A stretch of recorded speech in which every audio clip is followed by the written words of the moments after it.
Bonsoir à tous et bienvenue sur le plateau d'Un cœur qui écoute, votre émission de spiritualité et puis surtout émission un peu spéciale Noël parce que ça se rapproche.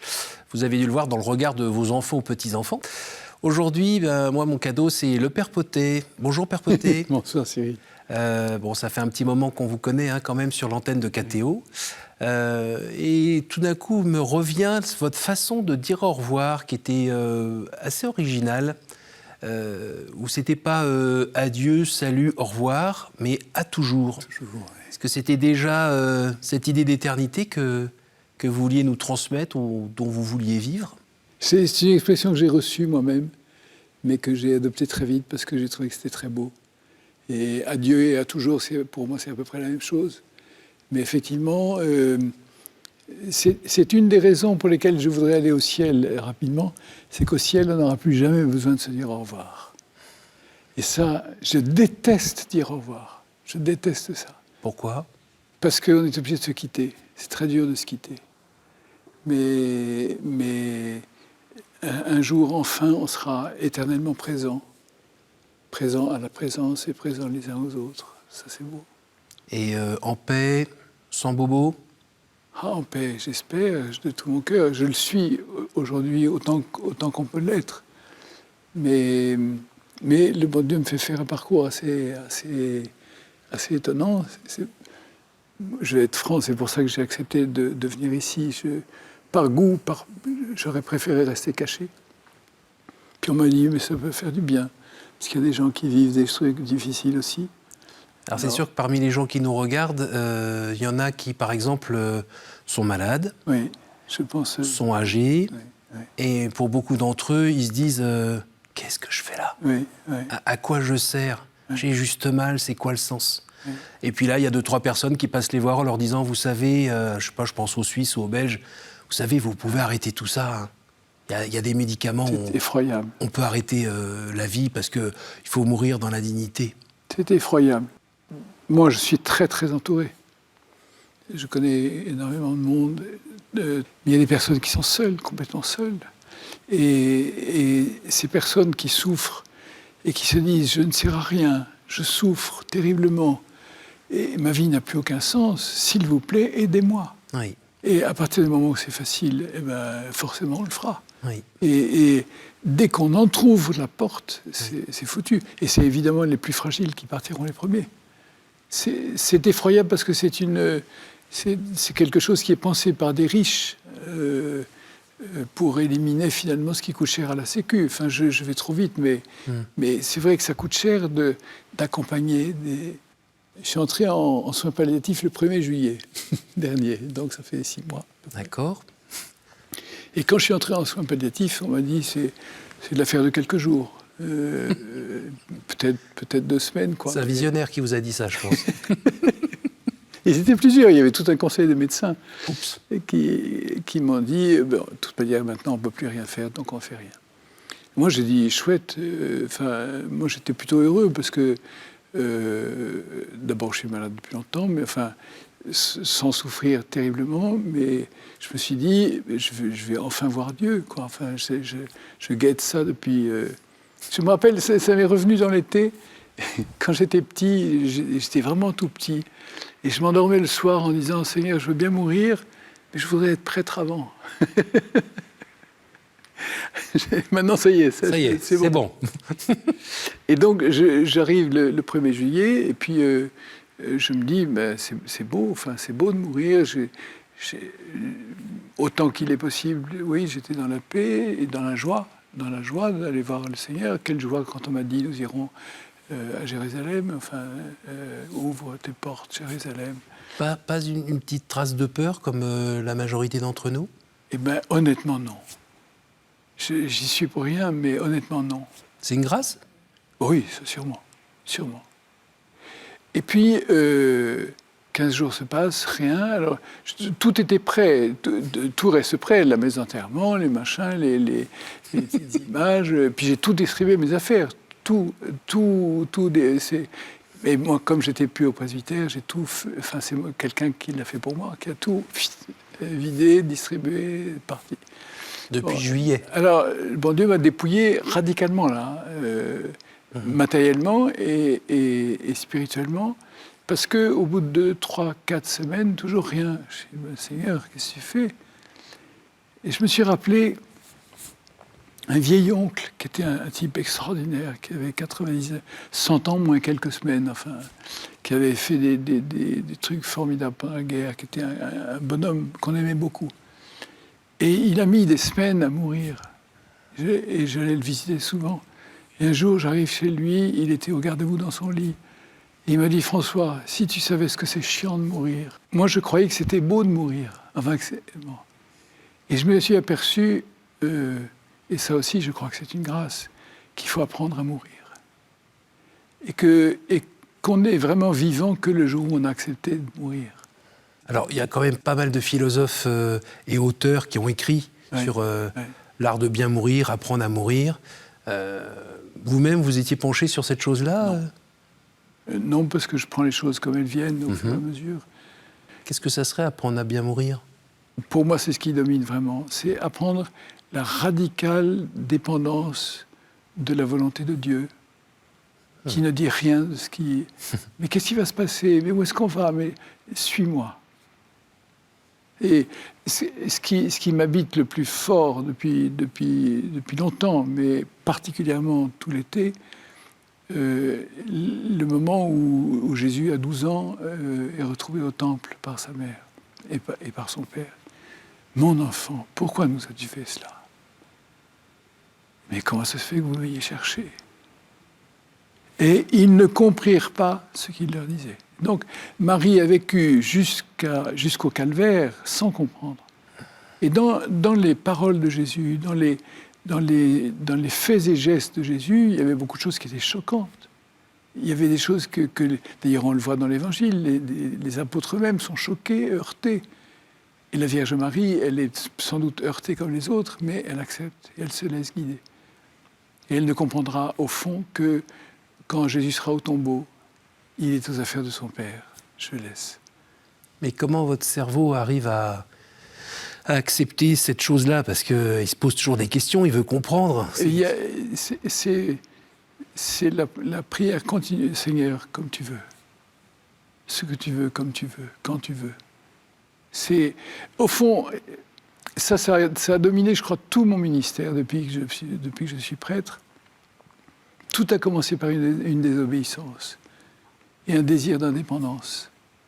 L'homme s'est cassé et il dit, ciao, je veux faire ma vie à moi.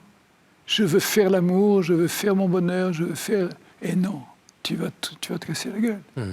Et du coup, il faut, par un moyen ou par un autre, qu'on puisse retrouver cette dépendance radicale, une dépendance d'amour. Et c'est mystérieux, mais quand on la regarde bien, c'est beau. Cette dépendance d'amour, c'est ça qui me rend libre. Je ne suis vraiment libre que... C'est Dieu qui est la source de ma liberté, donc je suis libre en lui. Et c'est ça qui est vivre au jour le jour, un jour après l'autre, une heure après l'autre, en disant, Seigneur, c'est toi qui sais, moi je ne sais pas. Alors il y a des gens qui parfois comprennent pas complètement ce que vous êtes en train de dire et se disent mais mince quoi, c'est pas une marionnette, je suis pas une marionnette. Oui. Dieu est amour. Et je pense qu'on a besoin, on a grand besoin de quelqu'un qui manifeste cet amour et cette tendresse. Mm-hmm. Et c'est pourquoi on a tellement besoin des personnes. Moi, j'ai vu des personnes, du personnel dans les services de soins palliatifs, et aujourd'hui en maison de retraite chez Petits Sœurs des Pauvres, des personnes qui sont d'une douceur, d'une patience, d'une tendresse angélique. Et ça, il y a beaucoup de gens pour qui il n'y a plus qu'un... cette tendresse, ce sourire, un petit geste. Se toucher. Se toucher. Quand je suis arrivé en soins palliatifs, on m'a dit une chose qui m'a beaucoup touché. Ici, on n'a pas de mourants, on n'a que des vivants qu'on accompagne. C'est beau, ça. Oui. C'est très beau. C'est pas juste des mots. Hein. Et c'est pas juste des mots, parce que c'est concret. Mm-hmm. Et je peux vous dire, ce personnel des soins palliatifs, je leur en ai une reconnaissance immense. Des infirmières qui sont d'une patience, mais on peut les déranger 3 fois, 10 fois dans la nuit. elles viennent de refaire un lit, et paf, 5 minutes après, il faut tout refaire. Et avec le sourire, et avec ça, c'est la tendresse de Dieu qui s'exprime là. Oui. Et la tendresse de Dieu, c'est pas des mots, hein, c'est une expérience. Une expérience. Et les personnes qui viennent vous voir, qu'est-ce que vous avez envie de leur dire à vos amis, vos connaissances, vos anciens paroissiens, vos confrères? J'ai envie de leur dire merci et j'ai plus tellement envie de leur dire des choses, en fait. Pourquoi? Parce que vous avez fait ça toute votre vie? J'ai fait ça toute ma vie. Il y a un temps pour parler, un temps pour se taire. Et je crois que je suis entré dans le temps... Alors, je fais ça et je vais à la télé, c'est un peu... C'est bien, c'est un système économique. Parler à tout le monde, c'est réglé une fois pour toutes. Mais je crois qu'il y a un temps pour parler, un temps pour se taire, un temps pour chanter, un temps pour... un temps pour vivre, un temps pour mourir. Enfin, j'aime énormément ce texte de Coëlette. Et je crois que je suis entré dans ce temps du silence, au fond, où on n'a rien à dire. Donc, c'est vrai pour ça que maintenant, je n'ai plus que des visites. Je demande des visites de 5 minutes qui n'ont pas de... Parce que je ne suis plus dans le temps du ministère qui accueille, qui accompagne, je n'en ai plus la force ni le désir, parce que manifestement, Dieu me fait passer autrement, autre part. Et là où vous êtes dans ce temps particulier où le rapport au temps est différent, la place du silence, qu'est-ce qui se passe dans ce temps-là? Qu'est-ce qu'on y vit? Au fond, je crois que le temps n'est long que quand on attend quelque chose j'attends de mourir, c'est long. Mais si je vis là, maintenant, tout de suite, le temps n'est plus long. Parce que je vis intensément ce que je vis là. Et si je le vis dans l'amour, l'amour est au-delà du temps. J'ose dire, en pensant justement à toutes les personnes qui souffrent terriblement, et j'ose dire que c'est beau, et que je pensais passer au ciel comme ça. Hep là. Non, il faut que tu apprennes. Il faut que tu apprennes et puisque tu as choisi de me suivre, eh ben, on va y aller. Donc c'est plus vous qui mettez votre manteau et votre ceinture? Ah, c'est ça. Un autre te mettra ta ceinture pour aller là où il voudrait. C'est vraiment ça? Ah oui. Et il n'y a rien à l'intérieur qui s'est rebellé en vous en disant... Il y a des impatiences. Oui, vous me rassurez. Je peux vous dire, il y a des... Oui, parce qu'il y a des zones de combat spirituel fortes. Et puis il y a des larmes, hein, je n'ai pas peur de le dire. Il y a des larmes parce que... D'impuissance? Oui, d'impuissance, d'impatience. Quand, Seigneur, laisse-moi faire. Et je pense, pour moi, c'est le grand secours, c'est la Vierge Marie, parce que c'est elle qui est le modèle absolu de patience. Et dans ce combat spirituel, il y a des petites voix qui viennent vous dire c'est vrai que c'est long, hein, et pourquoi toi alors que d'autres partent plus vite ou autre le démon cherche. Il est là, hein. Le combat spirituel, c'est parce qu'il y a le démon. Il n'y a pas de démon, il n'y aurait pas de combat. Mais le démon n'est là que pour être vaincu. Donc il n'est pas dangereux, mais il est emmerdant. Alors parfois, cette étape de vie, on a aussi les souvenirs qui sont là, qui remontent. Est-ce que de temps en temps, il y a aussi des remords, des regrets qui remontent? Et si c'est le cas, comment vous vivez avec? Comment vous les laissez un peu à distance? Au fond, la vraie bataille, c'est la bataille de regard. Ou bien je regarde Dieu et je suis dans la paix, dans la joie. Ou bien je me regarde moi et c'est foutu. Parce que dès que je me regarde, c'est quand on va mourir, et comment est-ce que Dieu va me pardonner ça? Comment est-ce que Dieu va m'accueillir? Alors, ou bien je me trouve bien, mais je suis complètement à côté de la plaque, ou bien je me trouve moche, et c'est encore une manière d'être orgueilleux, parce que je ne suis pas à la hauteur de ce que je voudrais être. Et donc, la vraie bataille, c'est de renoncer à se regarder soi-même pour regarder Dieu. Et ça, il faut être vigilant pour... Et là, il faut être très vigilant. Il faut être très, très vigilant, parce que le démon, c'est sans cesse celui qui nous renvoie à nous-mêmes. Et si Adam et Ève ont découvert qu'ils étaient nus juste après le péché, c'est pas pour rien. Et ça, le démon est spécialiste pour nous renvoyer à ce regard sur nous-mêmes. Et quand je rêverai au ciel, ou bien je ne fais que regarder Dieu parce que je me suis habitué à ce regard, et je foncerai dans ses bras comme un enfant, ou bien j'aurais terriblement envie de me cacher parce que je serais à poil devant tout le monde, les anges et tous les saints, et auquel cas il faudra que j'aille au purgatoire le temps de cramer ce regard qui est sur moi, qui m'empêche de voir Dieu. C'est pas que ça fait plaisir à Dieu, non, c'est parce que si je me regarde, je ne peux pas voir Dieu. Donc c'est l'un ou l'autre, c'est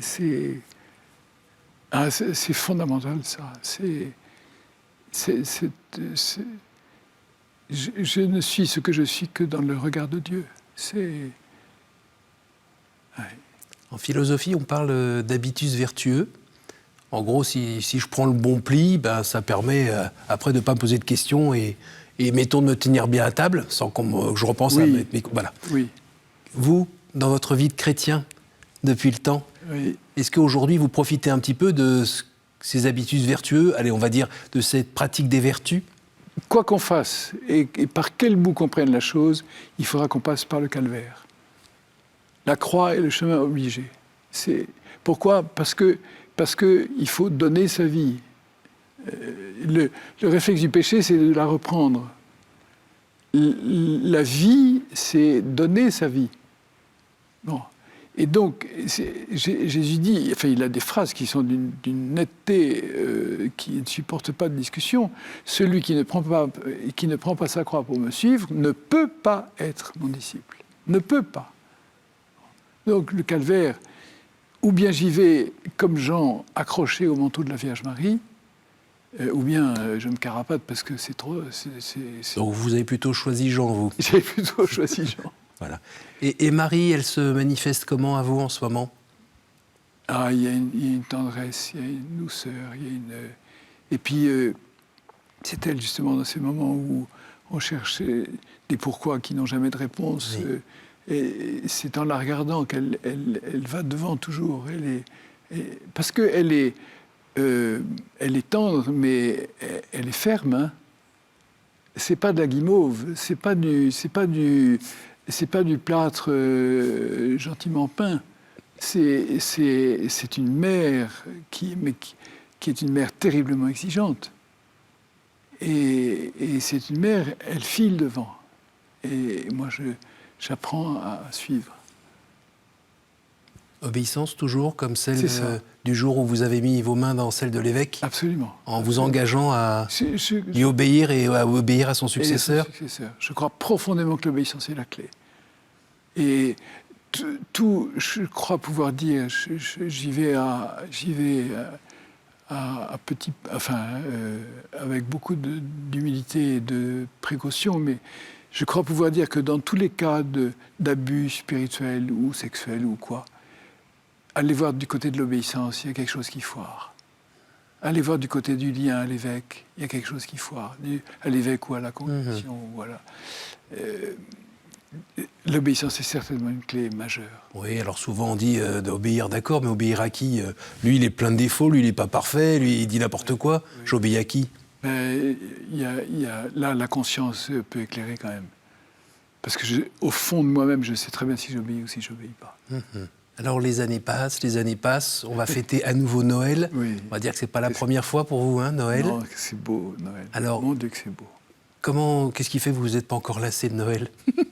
Ok, question un peu provocante, mais quand même. Noël, quand j'étais jeune, petit et jeune, Noël était une très belle fête pour moi parce que c'était une fête de famille, c'est une fête de merveilles, de mystères, ça sent les petits biscuits de Noël, ça sent les chocolats, le sapin, bon. Et avec les années, je me suis rendu compte que Noël était une fête très difficile pour beaucoup de gens. Oui. Et que c'est une fête où les souffrances s'aiguisent, les solitudes deviennent terribles. Oui. Et il n'y a pas que les personnes SDF ou les personnes qui ont divorcé, qui ont eu des malheurs familiaux, qui ont eu des ruptures, enfin, toutes sortes de souffrances. Oui, là, ça reste mystérieux parce que Noël, c'est l'avènement. Mais quand on regarde de près, Noël annonce déjà Pâques. Et c'est quelque chose que j'ai prêché beaucoup, beaucoup aussi. Dans les mystères joyeux du rosaire, il y a toujours quelque chose déjà de douloureux. La douleur est déjà présente. Alors vous le vivez comment ? Je le vis, j'en sais rien, puisque c'est la semaine prochaine. Si tout va bien, d'ici la semaine prochaine, j'irai un peu. Vous l'attendez ? Oui, je l'attends. Je l'attends, mais sans en faire en sachant que le temps passe, quoi. Je n'en fais pas une espèce d'événement en soi, qui est comme les gens qui font du mariage, la fête du monde, de la vie. Le mariage, t'en auras d'autres. C'est après. T'en auras d'autres des fêtes. Mais profite, souris. Donc les fêtes liturgiques sont toutes belles, mais parce qu'elles ont un sens. Et que la vie est toujours une vie qui avance. Une vie qui n'avance plus, elle est morte. La vie avance toujours.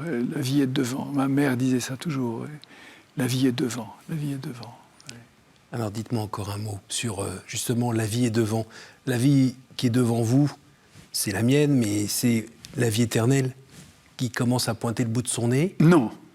Ma vie éternelle a commencé le jour de mon baptême. Elle a commencé. Elle a commencé le jour de mon baptême. Et je me bats, je me suis battu toute ma vie. J'irai me confesser, Père. Pour qu'on accepte justement de dire la vie éternelle ne commence pas avec la mort, la vie éternelle est commencée au baptême. Donc elle a commencé ici, mais elle sera vécue sous peut-être un autre mode. Dans la vision. Dans la vision. Mais vous voyez, autant moi, quand j'arriverai au ciel, je vais découvrir celui que j'ai cherché toute ma vie. Oui. La Vierge Marie, elle ne fait pas parce qu'elle est déjà dans la foi, elle voit déjà ce qu'elle contemple déjà, celui avec qui elle est un. Et donc, plus je suis proche et plus je suis en lui, moins il y a d'écart.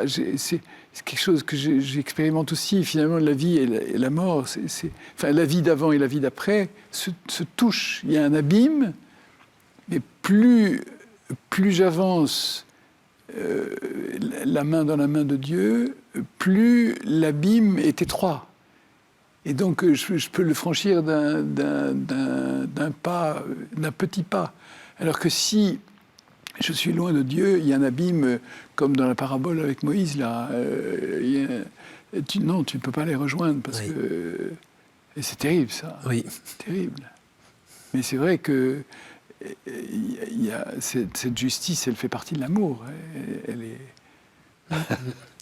Donc je ne me trompe pas en disant que vous avez bien entendu le Christ sur la croix qui a dit voici ta mère, voici ton fils. Oui. Donc Marie est bien votre mère, il n'y a pas de problème. Vous marchez bien avec elle en la laissant être devant. J'espère de toute mais c'est bien ça que vous nous invitez à faire aussi. Je le veux et j'invite de toutes mes forces et tout mon cœur tous à faire la même chose. Parmi les téléspectateurs, comme je disais tout à l'heure, il y a beaucoup de gens qui se demandent pourquoi il y a ce temps en plus où ils ont l'impression que ça ne sert à rien. Qu'est-ce que vous avez envie de leur dire ? J'ose leur dire, ce que je vais dire est très grave, mais j'entends Jésus me demander, est-ce que tu veux bien porter avec moi ? Est-ce que tu veux bien encore pour quelque temps porter avec moi ? Parce que ce monde qui souffre, il y en a tellement, tellement, tellement qui ne connaissent pas Dieu. Et qui ne savent pas que la vie est belle, et qui ne savent pas que même cette vie-là, abîmée, blessée, souffrante, elle est belle. Et ce que vous vivez peut être beau. C'est les bergers qui vont à la crèche les premiers. Vous êtes pauvres comme les bergers pour les reconnaître. Ils étaient tous étonnés Je vous annonce une grande joie. Et cette joie, elle est d'abord pour les bergers, donc les plus pauvres, ceux qui, a priori, sont le plus loin. Merci Père. Joyeux Merci pour Noël. cette espérance. Joyeux Noël. Oui. Et joyeux Noël à tous. Vous pouvez retrouver cette émission sur notre site www.ktotv.com, sur notre appli radio et en podcast. Et puis que la joie de Noël vous éclaire et nourrisse votre cœur. À bientôt.